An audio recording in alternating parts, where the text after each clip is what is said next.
did postdoctoral research in plant biology at the University of Guelph in Canada and in plant cell and molecular biology at the National Institute of Agrobiological Science in the Tsukuba Science City in Japan. He performed a long-lasting career as professor at the Department of Food Science in the University of Massachusetts until 2012. Since 2013, he is professor of plant science and the founding director of the Global Institute of Food Security and International Agriculture and associate vice president of the International Partnership and Collaborations in the North Dakota State University in the USA. During his academic career, he has been awarded with multiple academic excellence at the University of Agricultural Science of Bangalore in India, also in Japan and in other places. He has a prominent career with research and teaching interests on global food system biology, food security strategies, advanced global food security and food system for climate resilient, food production systems, and others. To date, he has 2,040 publications in peer-reviewed journals, 40 book chapters, 33 reviews, and 6 patents.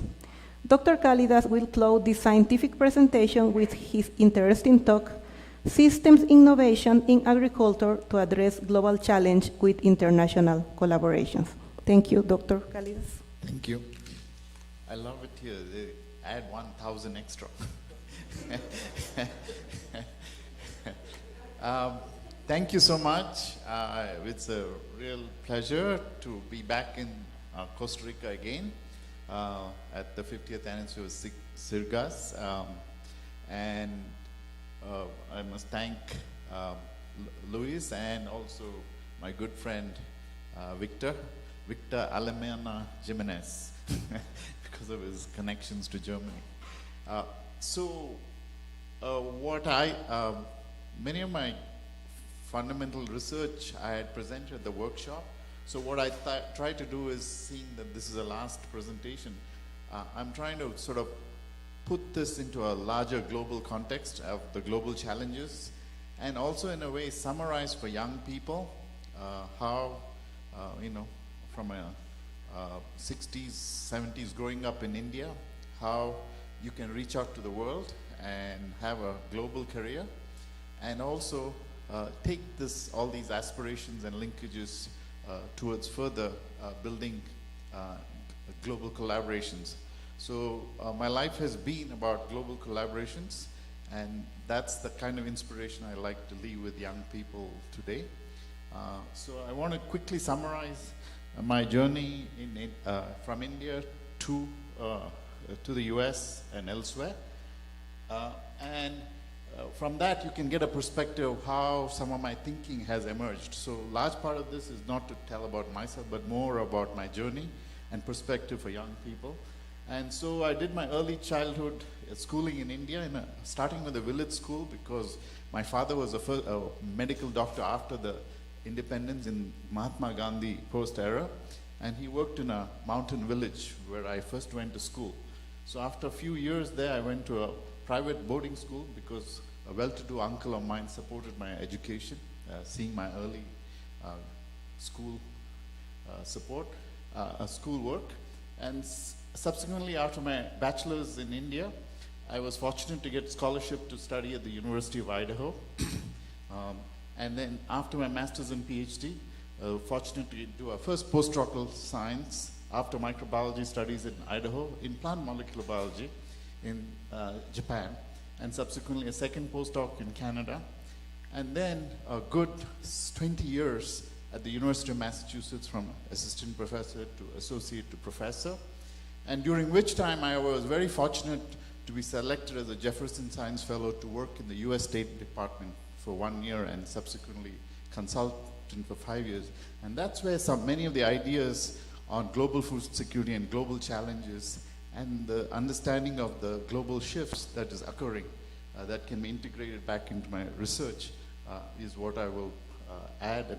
And that perspective came when I was a science advisor at the US State Department during the time of Senator Colin Powell and Condoleezza Rice during those 2 years.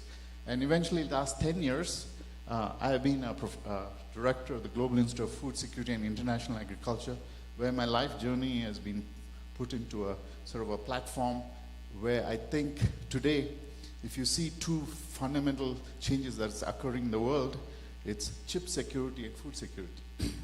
So this is what's going to shape how societies emerge and are sustainable over the long haul. And so I will add some of that perspective too. And therefore, as we see global geopolitical changes, first starting from the pandemic, and then subsequently what you see in, from the Russian-Ukrainian challenges, we are going into a tremendous global shift while we face these big climate change and other challenges. So while we face many of these nature-led challenges where we need to go into a new energy security platform, we suddenly had the pandemic and the consequence of the geopolitical shifts.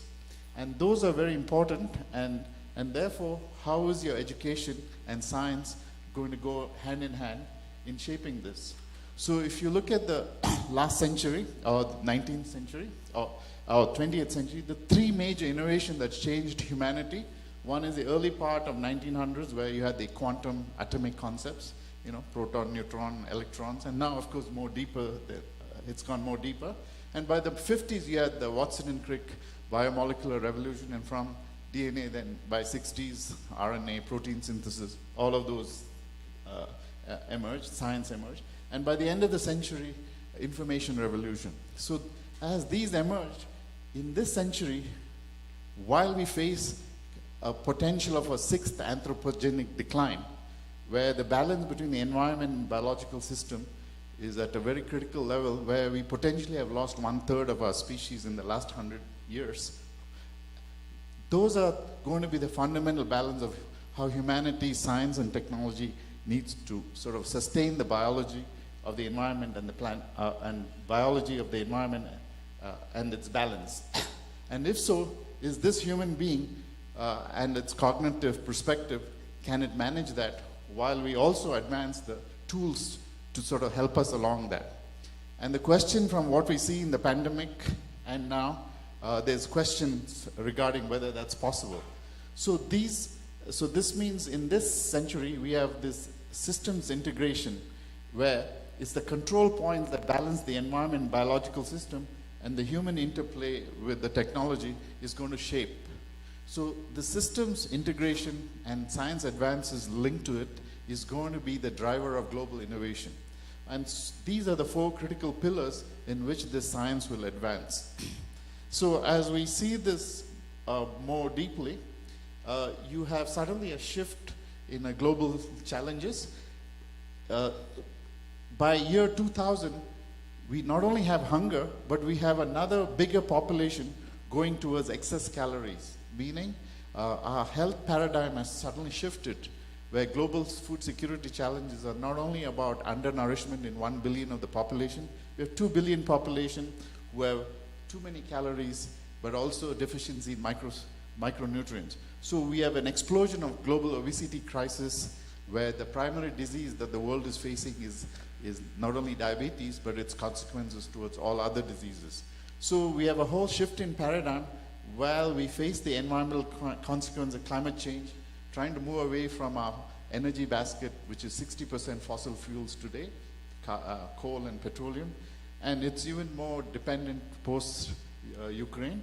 And so the environmental consequences and our journey towards energy decentralization, ultimately towards green hydrogen energy, is the way to go. But that's the challenge we face, which is also impacting our water conservation strategies. And therefore, as we move forward, the lesson from all of this is we can't address these challenges individually, but we need to look at it at a systems biology approach, a systems approach, where we have to find the control points that hold the system and base a hypothesis on how to solve those problems based on the basis of the control points, not based on the components or the individual breakdowns, but on the systems control point that holds the system.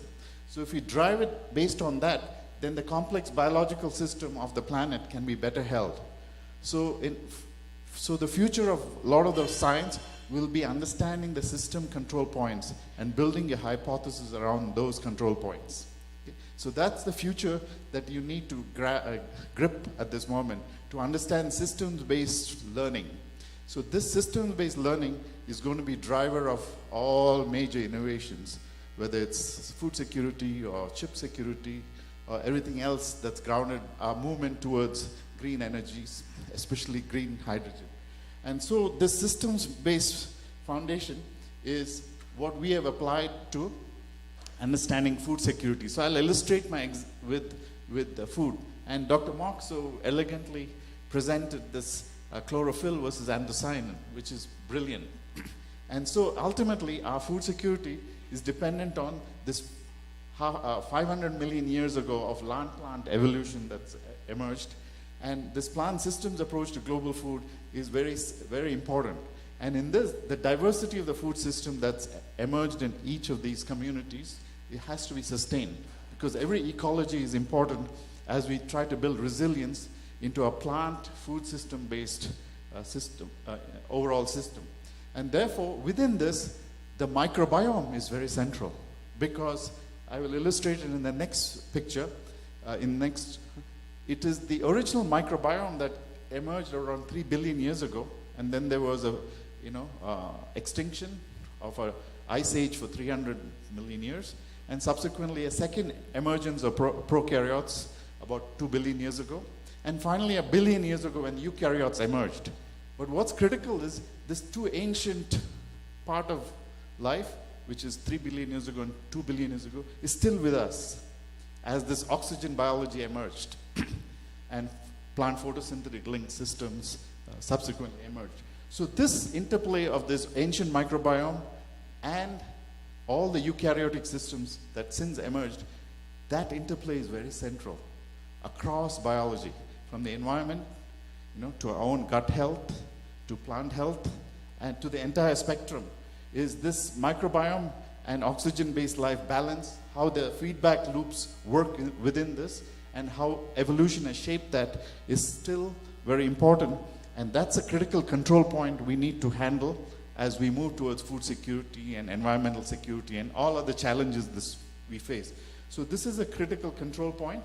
So as we see further, R&D linked innovations closely coupled, and this, as we drive higher education and entrepreneurship, biodiversity and ecology-based life science technology platforms will be very critical. And systems innovations will be the key driver of innovations this century. And so within that, ultimately it's the green energy, green hydrogen energy is the foundation of resilience and transformation.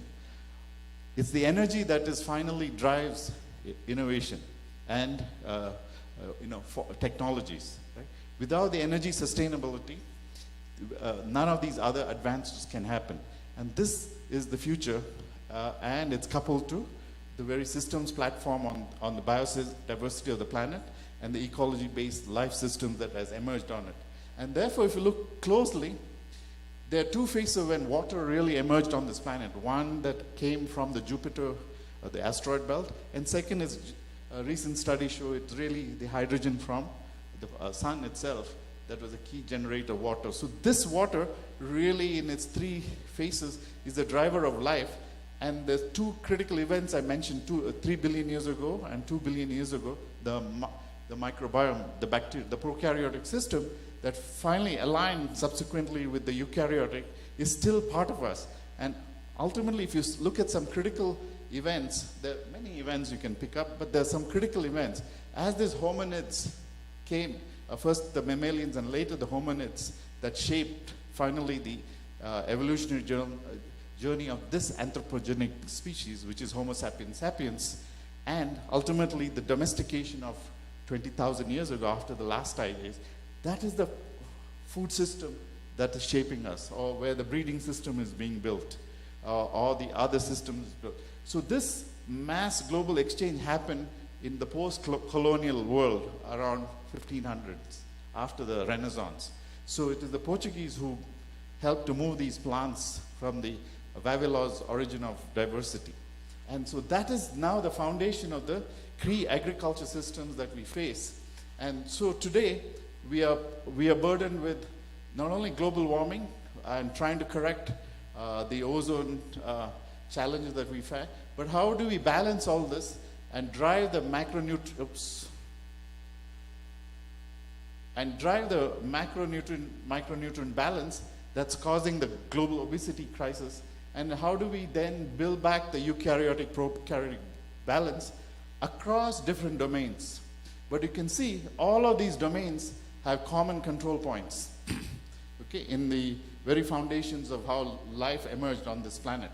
And as we see these different challenges, in view of time, I won't explain all of that, but you can see these interplay across all critical points, and therefore, if you find the critical control points of carbon, or nitrogen, or oxygen, then you can better handle what are the failures of the equilibrium. So this failure of the equilibrium, which is the foundation of the control point of the overall system, one critical requirement is how the prokaryotic system has to be integrated all the way from soil health to human health. Okay. So this is very fundamental. And this goes back to the evolutionary journey of the planet itself. And therefore, if we then look at closely how the plant-microbe interaction emerges all the way from soil health to fermented food system to human gut health, and find the equilibrium, then our food chain can be better balanced, both for human health, soil health, and across the resilience need that we need to focus on. So the foundation of human resilience, as we face the 6th anthropogenic decline, requires that ecosystem is better balanced with ecological diversity, which then feeds the agriculture system that we emerged in the last 20,000 years since the last ice age, and domestication in the river valley civilizations and the Mesoamerican civilization, where domestication rapidly emerged, largely last 4,000, 5,000 years ago. And then how all of this comes into a system and how we can build the resilience from this diversity across human challenges. So if we look at this closely, there are very few control points, which is the microbial diversity and how it's associated with ecological diversity and the agriculture and food system that we have built. And therefore, if you look at the COVID itself that emerged 3 years ago, you see comorbidity is one of the fundamental links where failures happen. And I'll give you a good example. Haiti, one of the poorest countries in the Western Hemisphere, most of the people were, the rural population have less obesity and because of the general food needs. They had to depend on themselves. So if you see per capita deaths from COVID in Haiti, it's tenfold less than the next country, which is the other side, Dominican Republic, where it had tenfold higher. But if you see the health indexes of Dominican Republic, obesity, comorbidity is very high because they live in more urban environments, more dependent on the higher calorie urbanized food system. And it's the same story across Latin America. Comorbidity was one of the central links to the failure of susceptibility to COVID. So it goes back to the paradigm failure of how the calorie-based model of the world has failed. Okay. So as we look at this, this data is still emerging, how comorbidity and susceptibility to COVID emerged and the consequences of it. We are still not past that. But COVID has given us a shock to say that not all of our health and food system is correct, right? So the we are facing a comorbidity crisis, whether COVID came along or even if COVID didn't come along, we have the diabetes is growing as the major global challenge everywhere in the world. And this makes other challenges even more difficult. And therefore, if you look at our current food system, we have stripped away all the other good parts of what made plants resilient. The fiber, the protective phytochemicals. All of this we have stripped and depend on 4 or 5 crops for majority of our calories. So essentially we stripped away diversity and narrowed the calorie density into a few crops. And therefore, and suddenly we forget that it's not carbon fixation. Carbon fixation gives us the calories and macronutrients. It's the oxygen. It's our breathing. It's the control point. So if you look at every cell, without oxygen function, system will fail. So if you overdrive carbohydrate burden on yourself, the coupling at the oxidative phosphorylation collapses. And so that is the foundation of all major chronic diseases. They're all oxygen malfunction diseases, starting with diabetes, cardiovascular disease, lung and liver disease, ultimately cognitive failures. They are all oxygen malfunction diseases. So it's not only the carbon fixation that we consume is important, but the breath, the oxygen function is central. So this logic is same on this oxygen-dependent planet that's emerged around 1 billion years ago. And therefore, our food system has failed because these protective elements that made the protection in the plants efficient, we have stripped them away. And that also doesn't feed our microbiome. We can't survive without our microbiome. We have more microbial cells supporting us than our own cells. Okay? And this is the same case in nature.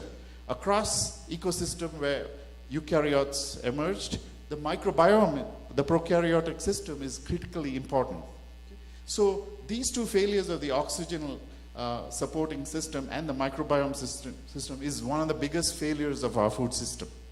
So that needs to be corrected all the way from soil health to human health. Okay?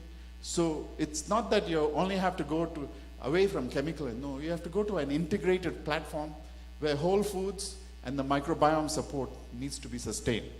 So how do we then bring this is one of the key challenges of human bringing back the food system. And therefore, this will be critical technology platform all the way building back the human microbiome across the ecosystem, soil, agriculture system, plant production, plant and animal health system, and ultimately human system. And therefore, this lot of that, now there are about 17 or 18 studies funded by National Institute of Health, how microbiome has consequences for different diseases. And you can see some of this exciting research coming in the next few years. So across various disease and chronic disease management, the microbiome will be very central. And the second is the interface. So as eukaryotes emerged, it's the balance between catabolism and anabolism that's very central. There is nothing else there. You either have to get energy, and that energy needs to be from the Krebs cycle that moves through oxidative phosphorylation, has to be balanced with pentose phosphate pathway, which is the anabolic countermeasure, whether it's plants or us or any eukaryotes. So unless this gate is efficiently balanced, you can go to a high oxidative pressure if you have oxidative phosphorylation on overdrive, which needs to be counterbalanced. And that's where dietary management has to be countered, is to better balance this mitochondrial versus the pentose phosphate pathway. So this has been one of the key questions is how do we correct the oxygen paradox? This oxygen is an amazing molecule because it has 6 electrons in the outer shell. It's always trying to grab 2. And even in our mitochondria, it's trying to form water.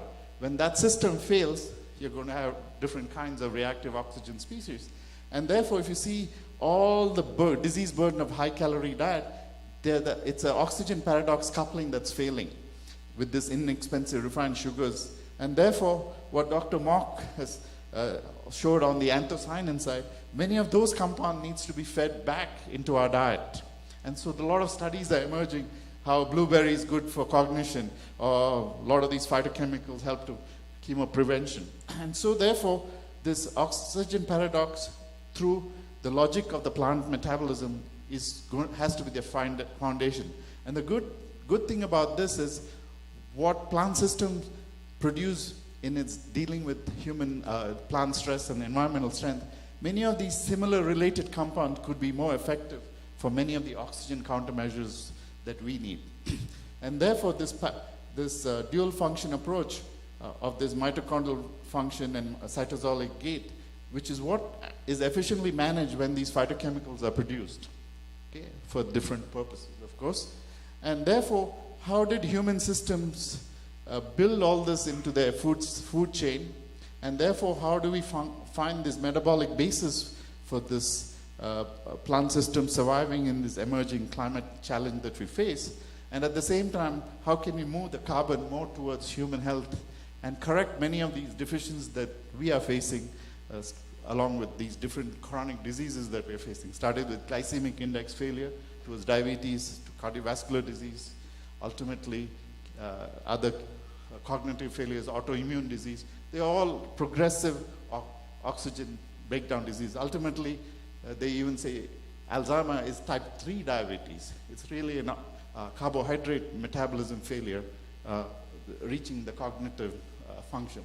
And therefore, these plant-based diets and the dual function of resilience to stress versus health is the key foundation, because we can tap into many of the stress adaptive and reproductive pathways of plants, where many of these protective compounds have emerged. Not all of them will have the ultimate solution to human health, but we can get a whole series of compounds across different diverse ecologies where humans have domesticated these plants in the last 4,000 to 10,000 years. So that domesticated pool, we can develop these countermeasures that we need against these oxygen function related breakdowns. So this is in the big picture, there's a lot of fundamental biology that comes in each new case. So with this kind of logic, what we have done is, many of my students come from different parts of the world. I always say, oh, okay, work with your Peruvian food system. How is it helping with glycemic control? Or work with your Indian food system. How is it working with glycemic control or ACE inhibitors or any other, chronic failures we have? And therefore, if we go and sort of map out these traditional food systems from around the world, they can give a pool of solutions for bringing diversity back into our food chain and bringing back these protective compounds, both for stress resilience and human health. Okay? It's not a straight line. There's some, fine-tuning here and there, but our ancestral ecological foundation is a good place to start, because a lot of that has come into our cultural food framework as we domesticated different species, and not dependent on just 10 species for all our food. Widen it. And we need the widening. A lot of the millets will need it as we move out of the difficult climate changes that we are going to face. And this has happened before. It's not new. If you look at Indus Valley civilization, they had rice production around river valleys. But as the rivers dried out and they had to rush out, they depended on millets. You can see the great city of Mesopotamian civilization. They collapsed as food security collapsed, and they depended on a wider choice of crops. So we are going to face that same challenge again. And so as we see this, the major disease humanity is now facing is glycemic control, moving towards type 2 diabetes and everything else. But the good news is a wide array of fruits and vegetables and grains, legumes have antidotes for it. So this glycemic control can be managed by the whole food systems, which can then manage the glucose so that it doesn't burden your insulin pancreas to overreact and bring on insulin. So you can meter that out. And so these inhibitors which have drug analogs are widely available in different ecosystems. Okay? Because glucose management is an important part of the seed and plant responses. And therefore, some of those inhibitors we can bring into our food system across glucose control, beta cell function. A lot of legume compounds can help with the beta cell function and glucose uptake, microvascular breakdown, blood pressure. A lot of ACE inhibitors like pumpkin, the cucurbitaceae family, berry family. There are a lot of ACE inhibitors. So all of these different glycemic control or ultimate cardiovascular related pathways, we can find same pharmacological related analogs in food system. So that's where a lot of my students have worked. And we are particularly interested in the indigenous community of America because their food system has totally collapsed. So the average age, they live 57 years from the dislocation that has happened in the last 300 years. And they were forced to live on these, segregated communities. And of course, even though they are only 0.6% of the population, everything in their system has collapsed. And so we are trying to bring back their traditional food system, particularly address it at the child gestational level. Gestational diabetes very high among them. Because once you set up the child, you set it up for life. So if you can manage it right from early stage with the right system, and we can then better help it. So what we are doing is going back to the indigenous food diversity. They had a lot of excellent food system, Three Sisters crops. It was very wide. Ecologically, it was resilient, but also in terms of health, it's resilient. And then if you do the glycemic control analysis of their food, it's very high. It's very high in protective factors. So we are now trying to bring back those traditional food system that support the microbiome, that's high fiber, high fruit, fiber and fruit, and then a good plant-animal protein balance, and a wide array of ingredients that was in their food system. We are looking at similarly in other parts of the world, in Ecuador, even the indigenous community in Peru, they are struggling more than the native, other wider immigrant population. So it's the same story among the indigenous community. They've been disrupted. The food system has been disrupted. And there's good logic, what good benefits it had.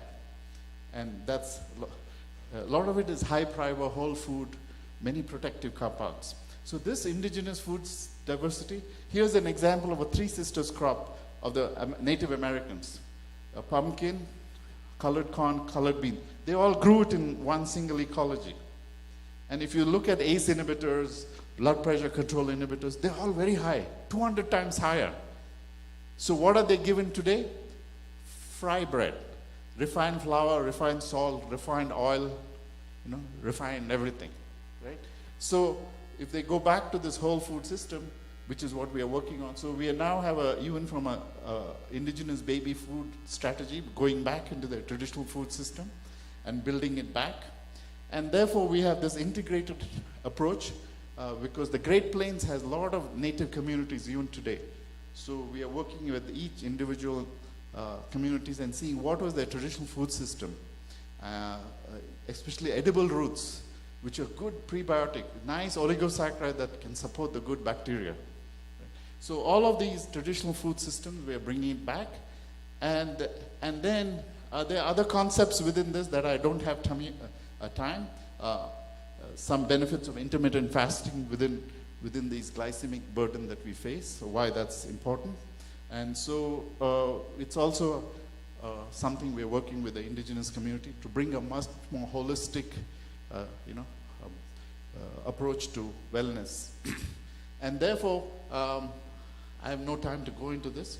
Traditionally, we have built our modern world on this fast response and slow response, but it's the calm observer that is part of our cognitive function that's really important, which human civilizations have explored it across different cultures. So in many ways, we may have to go back to this reflective part of our human journey in order to better understand what is this we are impulsively dealing with every day in the time-space function. And therefore, that's where many of the indigenous, because some of the major problems we're facing is pain. So what do? Opioids, right, as a solution. One of the worst things that we have done to humans is bring opioids to manage pain.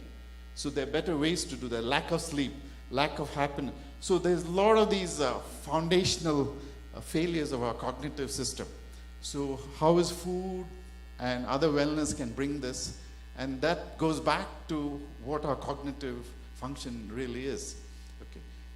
And there's a lot of indigenous knowledge that we can bring into the modern functional analysis. And so that's, it's been easier for me to sort of take these ideas, and so as Asia is emerging as new, they are going back to their old system. So you will see a lot of these ideas come back. And so from the microbiome to the mind, I'm so happy working in North Dakota in the American system. But from the mind to consciousness, I'm more comfortable working in Asia. So I've built a new center in Bali to explore these issues as how human journey approach these, and therefore exploring this observable state and linking the material domain is a very important part of human journey. And so that's where I feel we need to go into. But those are not some complex system. These are very psychological, simple system where this human being that's moving towards anthropogenic decline has to reflect on itself. What is this human being, right? What are they doing? Do we lack empathy, right? So what are these empathy, humility, what are they connected to? So these are some questions that I'm very interested to ask. But in a Western model, it's much more difficult. But exciting thing is the next, as we go into the post-COVID, post-Ukraine-Russia world, you're going to have a whole wider array of tools available to us. And the fortunate thing, some of the ancient wisdom of East will come back again. And so I'm really very thrilled that I had my journey starting in India, but I'm also very proud and happy that I was given an opportunity in the West, especially in America, and had some experience in Canada and Japan. So all of these are very important. So every part of it is important for young people. Get as many experience and perspective that you can. And all of them will come in handy as we see these human challenges, as we try to deal with these problems that we face with a much more systems approach. Because we don't live in linear systems. We live in a more circular logic where interdependencies is the real how nature works. And therefore finding control points of these interdependencies is the way we need to find solutions. How are they connected? What are the control points? How is energy linked to agriculture? How is energy linked to agriculture and health? Right? How is it linking to anthropogenic decline? So they all have common control points. So we need to look at it from much more with a systems approach and be open to many ideas. So it's, Asian civilization had their wisdom. It's only declined in the last 1,000 years due to many reasons. So they're coming back, and therefore all of human journey is important. Every experience of our indigenous people, everybody is important. And modern science is important. So how do we put that into a sort of a integrated systems-based approach where we understand the control point, understand the human experience for resilience and for sustainability, right? That's the journey. Otherwise, human beings will collapse, or at least 2 billion of us will be removed at some point. But I hope we realize it. We come to a more empathetic, compassionate world, and then you can see many of the challenges that we face. I don't have much time to go really into this, but if you have any questions, I will answer that in the interest of time. So, biodiversity and ecology-based life science technology platform will drive critical system innovation this century. So it's an era of system sciences, and life sciences will be the key driver. As much as we love our iPhone and all of that, they only have limited value within that, within this ecological foundation of our planet. And therefore, resilience is based on ecology, and therefore education needs to be integrated. Even if you're a computer scientist, you need to understand the ecology. And therefore, R&D-linked innovation, closely coupled with higher education, drives entrepreneurship, but it has to be founded on the biodiversity and ecological foundation of the planet. We have no other choice. And in some ways, it's an exciting time, as much as difficult challenges that we see all around, from the pandemic to the wars and arrogance, all of that. So I hope I've given you a small window. In the limitation of time, I will stop. So I will be happy to answer any questions. Thank you.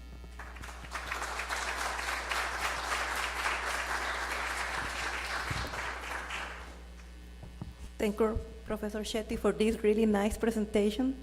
When you showed how food security is really an interdisciplinary way of mind. Someone has a question for him? We have time for a small question, and the other can be during the wine time.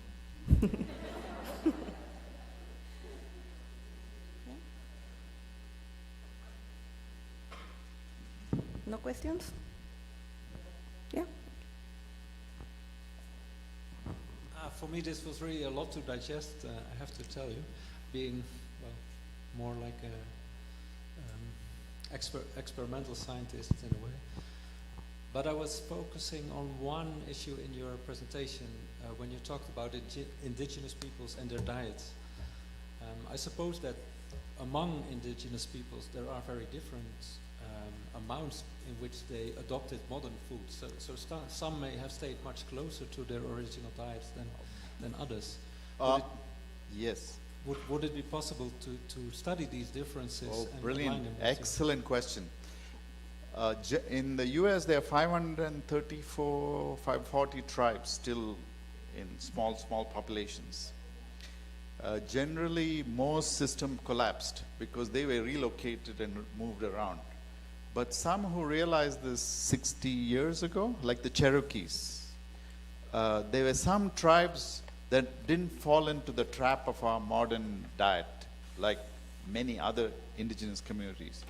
So there is some evidence that the Cherokees, there are a few other tribes who are healthier. Right?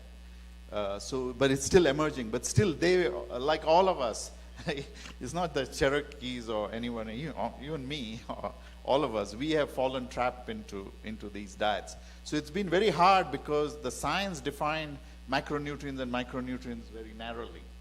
And then the process, we took all the technology of the mass production, starting with frozen orange juice, right? And so the mass production manufacturing pulled the diversity away.